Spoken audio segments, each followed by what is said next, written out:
हाँ जी, good morning students. आज +1 में बेटा 11th चैप्टर आपको मैं स्टार्ट करा रही हूँ। चैप्टर का नाम है मेजर ऑफ डिस्पर्शन। तो ये आज उसका पार्ट 1 है। चैप्टर 11 स्टार्ट करवा रही हूँ बेटा। तो देखो, अब हम पढ़ेंगे, हमने एवरेज के बारे में पढ़ लिया जिसमें आपको मीन, मीडियन, मोड के बारे में बताया था।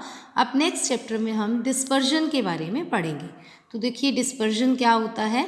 As we know average of the series, जो हमने एवरेज निकाला सीरीज़ में, उसका मतलब क्या होता है हम आपने पढ़ा। हम एक सीरीज़ के सेंट्रल टेंडेंसी को हम उसके एवरेज बोलते हैं। Average of series refers to central tendency of series. It shows, ये क्या शो करता है, behaviour of all item in the series. Series में जितनी भी आइटम्स हैं ये उसके बिहेवियर को बताता है। But different items tend to differ from each other, लेकिन हर आइटम दूसरे से अलग होती है। एंड फ्रॉम देयर एवरेज, और वो एवरेज से भी अलग होती है। अब देखिए हमने एवरेज निकालना सीखा था। अगर हम कहें कि एवरेज जैसी सारी आइटम्स हैं तो सारी आइटम्स एवरेज नहीं होती, कुछ ऊपर होती हैं कुछ नीचे होती हैं। तो डिस्पर्शन क्या मेजर करता है, the extent of this difference. मतलब जो हमने एवरेज निकाल लिया सीरीज में, वो कितने डिफरेंस पे एवरेज उनकी किस एक्सटेंट तक जाता है, उसे डिस्पर्शन मेजर करता है।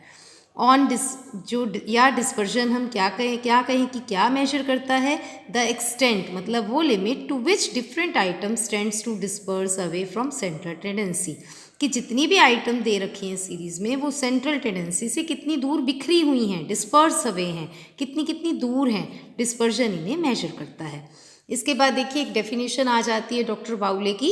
Dispersion is the measure of the variation of items. Dispersion क्या है, आइटम के बीच में जो वेरिएशन है ये उनको मापने के काम आता है। अब आते हैं इसके ऑब्जेक्टिव्स, जो कि छोटे क्वेश्चंस में आपको आ जाता है। इसके उद्देश्य क्या हैं। First, to know the variation of different values of items. इसमें हम आइटम्स की डिफरेंट वैल्यूज़ की वेरिएशन को जान पाते हैं from average value of a series, कि वो एवरेज से कितनी दूर है, इसे हम जान लेते हैं। To know the composition of series, हमें सीरीज़ की रचना के बारे में पता चल जाता है कि वो किस तरह की है।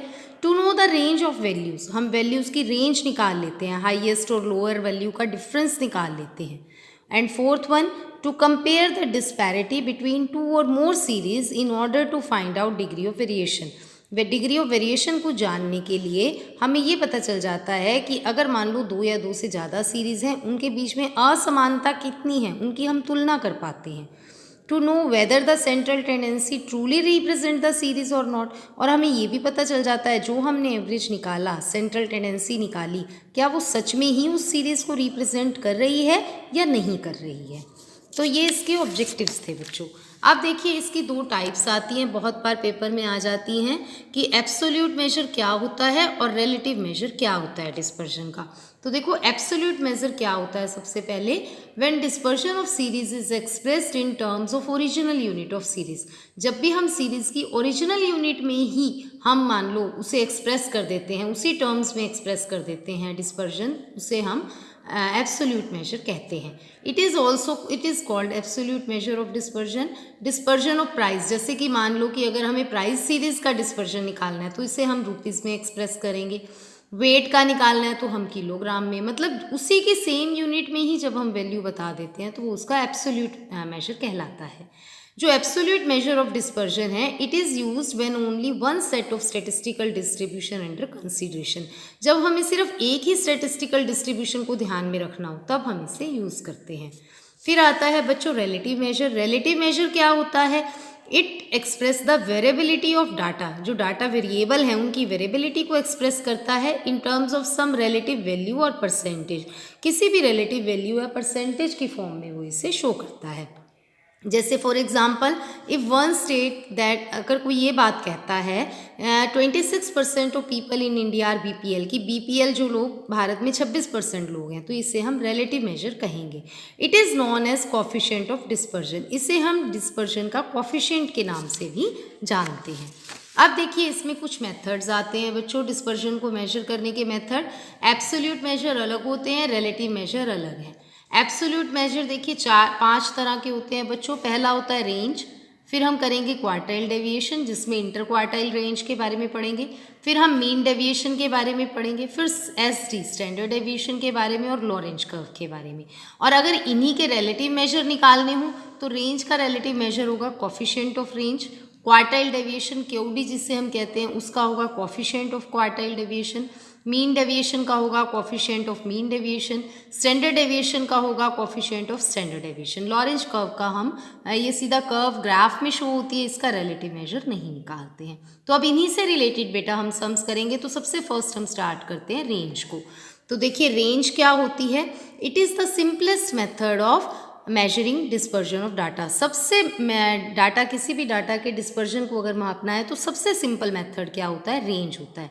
Range is the difference between highest value and lowest value in a series. कैसे निकालते हैं, h माइनस एल, आर से लिखते हैं, हाईएस्ट में से लोएस्ट वैल्यू को माइनस कर देते हैं, वो हमारी रेंज आ जाती है। फॉर एग्जाम्पल आपको डाटा दे रखा है 20, 30, 40, 50, 100, तो 20 लोएस्ट है, 100 हाईएस्ट है, 100 में से 20 को माइनस कर दीजिए, वो आपकी रेंज आ जाएगी।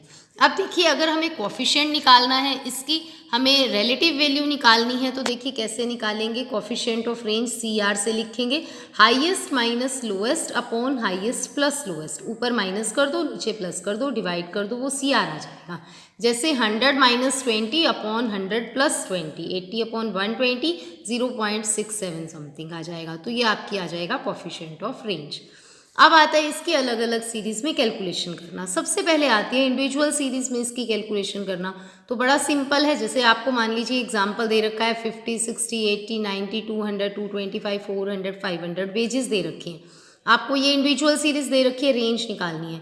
हाईएस्ट माइनस लोएस्ट कर दीजिए, हाईएस्ट है 500, लोएस्ट है 50, 500 में से 50 को माइनस कीजिए, 450 आ गया। अगर कोफिशिएंट ऑफ रेंज निकालना है तो h minus L upon h plus L कर दीजिए, 500 माइनस 50, 500 प्लस 50, दोनों को डिवाइड कीजिए, 0.82 आपका आंसर आ जाएगा। अब आती है बच्चों डिस्क्रीट सीरीज। डिस्क्रीट सीरीज में आपको x भी दिया होता है, f भी दिया होता है। तो ये x दिया हुआ है, ये f दिया हुआ है। यहाँ पे आपको क्या करना है, रेंज कैसे निकालनी है, आपको x को देखना है, फ्रीक्वेंसी को नहीं देखना।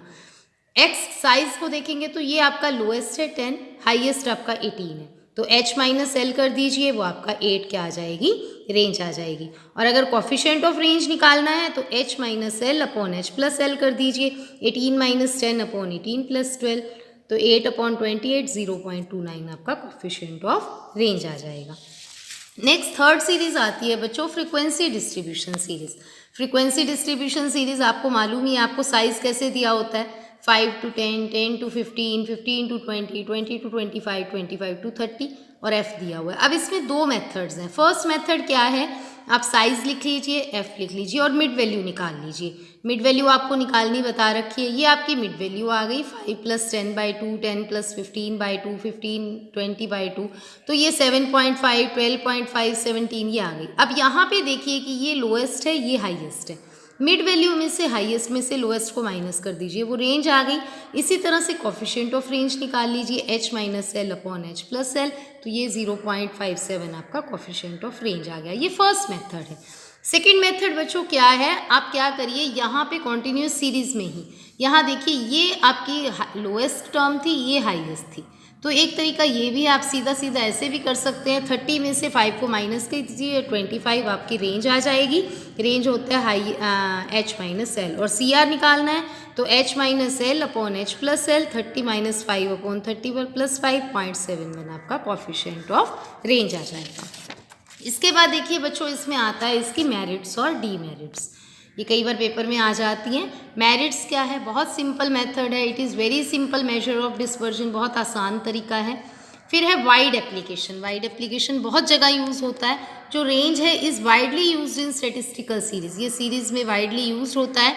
Relating to quality control in production, कई बार प्रोडक्शन में क्वालिटी कंट्रोल करने के लिए इसका हम यूज़ करते हैं।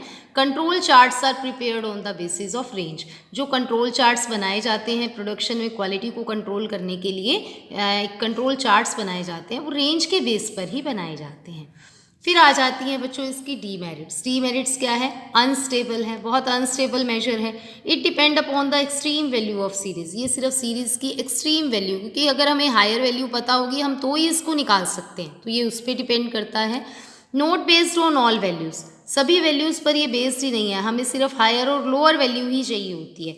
तो जो the calculation of range is not based on all the value of series, सभी पे बेस्ड नहीं है।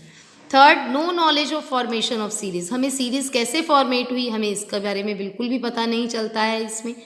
It can not be calculated in the open and series. ये जो पॉइंट है वेरी वेरी इंपॉर्टेंट, ये आपको MCQs में ऑब्जेक्टिव टाइप में आता है कि क्या ओपन एंड सीरीज जो होती हैं क्या उसमें ये यूज़ होता है। तो ओपन एंड सीरीज में हम रेंज को कैलकुलेट नहीं कर सकते।